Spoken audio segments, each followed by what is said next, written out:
Hey guys, new video here. Legion League starter for me.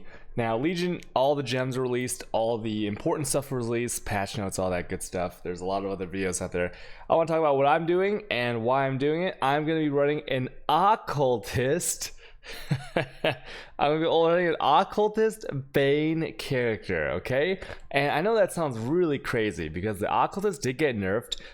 ES overall on the tree, and as a source of EHP is also kind of nerfed. I mean, you can look at the nodes right here and things like that. You can look at the fact that we don't have any bonus ES besides the tiny nodes and stuff like that, right? And so Aki is not probably the best Ascendancy anymore. I mean, it was debatable if it was before. It was very good, had a lot of applications to a lot of different builds, but now it's like severely nerfed, and everyone makes fun of it. You know, it's not that great. And Bane as well. Bane got a little bit of a nerf, and so people probably ask, like, why are you playing this? Why are you playing life-based occultist Bane? Well, I'm gonna tell you exactly why. So Bane, when you think of it from a damage perspective, which is where it got nerfed, the top end went from about like a little over 1,000 to like 890 or something like that. So what is it, like a 15% nerf, 10% nerf? I don't know the exact numbers, but it's not really that big a deal, because if you remember from my YouTube video for my Trickster League starter, that character was running a 4-link because the 5th link was Ink AoE and the 6th link was Intensify, which didn't give any damage whatsoever. The only thing, the reason I was running those two was to squeeze out a little bit extra AoE. And that Trickster that I league started with last league, I took it into T16 maps and I stopped upgrading the gear after a few days. Like it went like CI, but it had like 3,000 ES. It had like nothing on it. You can watch that video once again. Like you can look over all the gear. It was complete trash. And the reason I felt like I didn't need to upgrade the gear was because the skill itself was good enough. And I think running it as a occultist in the beginning is going to be stable, right? Because we know that since the damage doesn't matter, I'm going to be using a tabby to start. It's gonna have I'm probably still gonna use an Ink AoE or an Intensify as my 6th link, but it will be a 5 link now, so there'll be more than enough damage. It'll actually be more damage than I was using to clear T16s last league, so that's pretty nice there. And then why Aki still? Well, if you think about it, as a softcore character, I'm going life-based, you don't really need that ES, or you didn't need that Wicked Ward, right? Because if you're just trying to clear, you're just trying to like get through your maps, you're trying to farm a lot in a kind of a relaxing way early on, you didn't really need those 4-pointers. And what the 4-pointers kind of freezes up to do is to get more damages and to have like I don't know, a higher output damaging faster witch in terms of a mapping perspective, right? Obviously you do no damage when you're dead, lol. If you're playing hardcore, it might be a terrible idea, but I think occultist is still great for Bane because we've established that the damage is there. So now what do we get? Well, for my first 2 points in the Merciless Lab run, level 30 or whatever, I'm going to be getting Profane Bloom. And obviously the Bane applies curses. The Bane is going to have this chance to explode. Now this explosion is, it's cleanup, it's map clear, it's a hit, so it can stun enemies for you, whereas dots really can't. And then you can, curses can apply to hexproof enemies. And hexproof enemies is not that many, that common of a role, maybe 5 to 10% of your maps, right? But not having to skip those maps or not having to feel bad in those maps is amazing, right? Curses are extremely strong in the game these days. Lately it's been even stronger because it applies to the bosses and stuff in a more effective way than it ever did before. Okay, and then so for my next 2 points, I'm probably gonna get Malediction. Malediction is a more damage multiplier in a small way if they are cursed, and then also you can have 1 extra curse. Now this note, if you think about what 1 extra curse is in terms of I guess itemization, if you get it on an amulet, sometimes it could be a 50 to 100 exalt upgrade, so you're basically gaining 50 to 100 exalts with this node right here, and it is a damage multiplier. And then of course I might take, if I really want the AoE, like I want to squeeze out every little bit of AoE, then you know what, I might in a tiny bit of damage I might get Forbidden Power. But know, maybe I'll go Void Beacon, because Void Beacon is essentially they have -20 Chow's resist. You know, some bosses have some Chow's resist. Usually monsters don't, but if they do, or they have the map roll where they have Chow's resist, then this is a huge more damage multiplier. Okay, so that's gonna be really nice. My dog is eating her delicious peanut butter bow in the background. Sorry if that interferes with the microphone. And so these things right here are all these things combined are going to give you a lot of damage. If you don't want to take this Forbidden Power, you could take Withering Presence or Val Bastion. I guess, like, you know, not being able to be stunned is very good.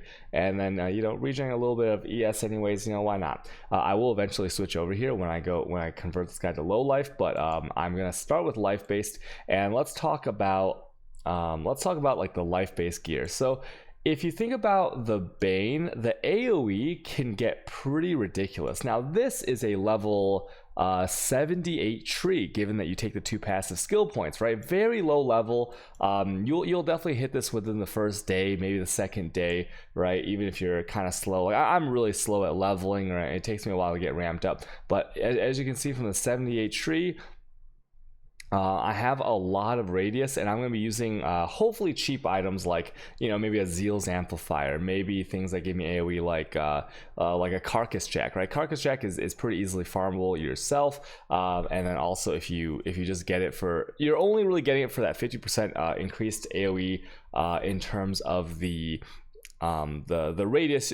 Area damage doesn't actually apply to the Bane. You can see if I were to take this, you see there's like no change in the damage and stuff, right?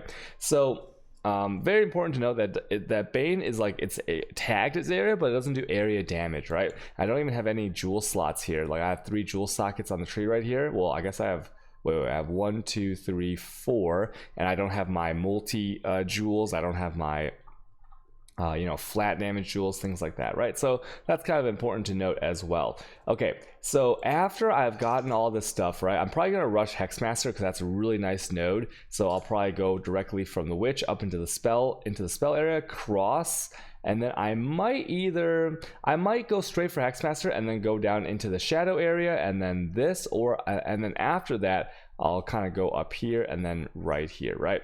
And then later on, once I switch to ES, then it'll just be the ES nodes, you know, going through to Foresight, you know, maybe grabbing even, like, if I really want to go full potato with my curses, like Skittering Runes and things like that. But that's later on. I want to talk a little bit about mapping. So early game, you're trying to clear your Atlas. I mean, Horizon Orbs drop now. It's going to be a little bit easier. You want to be able to blast through maps as fast as you can without worrying about the rolls, right? Because not worrying about the rolls saves you a lot of money. Another thing is that, you know, like I said, Hexford is maybe 5 to 10% of your maps, but you don't care really about, because you can go like EB and stuff. You care about like cannot regen.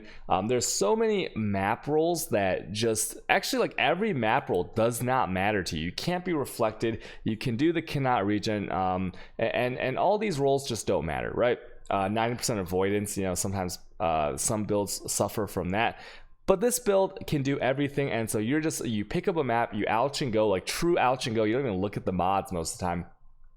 And then let's think about later on in the game when you have to corrupt. Now, there's a huge change this league where corrupted maps actually don't cost any more on the map device. So everyone's pretty much going to be whaling their maps. You know, like corrupting all your maps will net you a massive bonus to, like, you know, on average to pack size and the quantity. And then of course, if you get that sextant roll, the unidentified sextant roll, then you are going to be making bank, right? And so not having to worry about any of that stuff, any map roll, is kind of huge to a starter character. Now, I know there's melee skills. Those are going to be insane, right? The melee skills are looking very, very strong. You know, Fizz, Ellie's, all the added damage, getting Aura's worth of added damage. It's insane.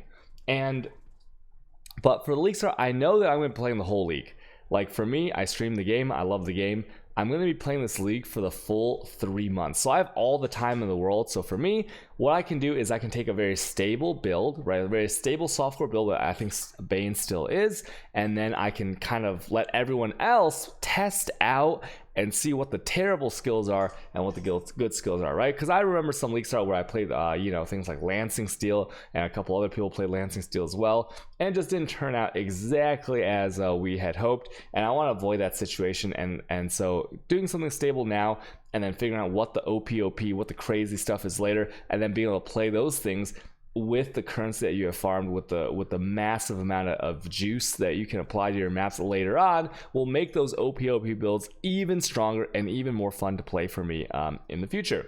Another thing that I'm going to use, like I said, on my Trickster from last league when I played Bane, I didn't use like anything fancy because I stopped upgrading him after a few days. Now this league I am going to use the Vixen's Entrapment. So the Vixen's Entrapment, what it does is it is a pair of gloves. Let's just see if I can find it here. So basically the Vixen's Entrapment gives you an additional curse already, and it basically, any curse that you socket into it, when you cast a Bane on the ground, all the other curses will also cast on your cursor from the Vixen's Entrapment. So what I plan to do is, obviously Despair is inside of my Bane, so that's already applied, and then I will have one, let's just say like a base of one curse from Malediction and one curse from the Vixens, okay? Given that, my curse from inside of the Vixens is going to be Temporal Chains, and probably either Enfeeble or Poacher's Mark, right? Temporal Chains, no brainer there. It's very defensive, and I guess it does actually make your Despair last a little bit longer as well. But the Enfeeble, right, is also defensive. But if I look at Poacher's Mark will give me more flash charges, so I can spam flash and move around the map from pack to pack easier if it's a little bit less density, and also it gives me frenzy charges, right? If I go Wind Shriek is massive, 60% increased AoE for the Bane, and it gives another curse. Then another thing I'll socket into the Vixen's Entrapment will probably be an Assassin's Mark. Now, once again, this can't crit or anything, but Assassin's Mark gives power charges, so I'll have power and frenzy charges. And then let's say I go Whispers of Doom, right? If I go Whispers, I have another curse, and that last curse I'll probably put in I don't even know, really. I really don't know. I'll put in like, it doesn't really matter, right? You can put in anything you want. So you have a lot of curses available, and if all those curses are going onto every monster that you're hitting with the Bane, and of course you're gonna have a curse effect, you're gonna have the hexproof, like you won't ever have to worry about not being able to curse an enemy. It's gonna be, I think it's going to be pretty hilarious, and it's going to be very strong. The AoE is very big, in terms of Legion content, I think it'll be fine. Like, obviously Essence Drain Contagion has been confirmed to spread to nearby within that contagion radius if you are able to kill the mob before it breaks out from the monolith, and that will be very strong, I think. But you know what, that's 2 casts, and for most content, because most of the map, what's it called, the monsters and stuff, you are worrying more about the overall monster killing and not the Legion killing. So it's just gonna be nicer for me to cast once, right? And the AoE is bigger than the contagion naturally because of the tools available to you, like I described before. So that's gonna be pretty nuts. I'm gonna be focusing on big AoE Bane. It's gonna be very reliable. I know it's gonna clear. I know it's gonna be very hassle free in setting up an Atlas, right? Setting up whatever Atlas strategy you want with Bane will be easy. So that's what I'm gonna do. I hope you guys have a lot of fun. I know I'm gonna be playing a whole lot of Legion, right? And I hope you guys enjoy your attack builds, spell builds, whatever it is. It's gonna be a crazy league. Okay, thank you everyone. You can watch me live on Twitch every day if you want. Okay, bye. Thank you everyone. Bye.